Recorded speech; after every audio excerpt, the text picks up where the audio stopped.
I hit this issue today, and here is the quick fix that solved it. Changing your email on a Discord server account is straightforward if you follow these steps. Step 1. Open Discord. Launch the Discord app on your device or access it through your web browser. Make sure you are logged into your account. Step 2. Go to User Settings. Click on the gear icon located at the bottom left corner of the screen next to your username. This will take you to your user settings. Step 3. Select My Account. In the User Settings menu, click on the My Account tab.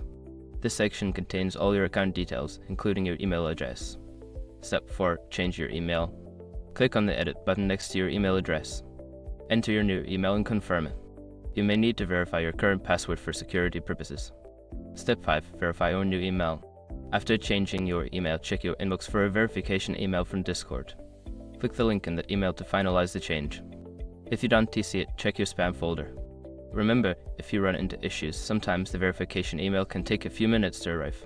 If you don't receive it, try resending it from the My Account section. Good luck with your email change.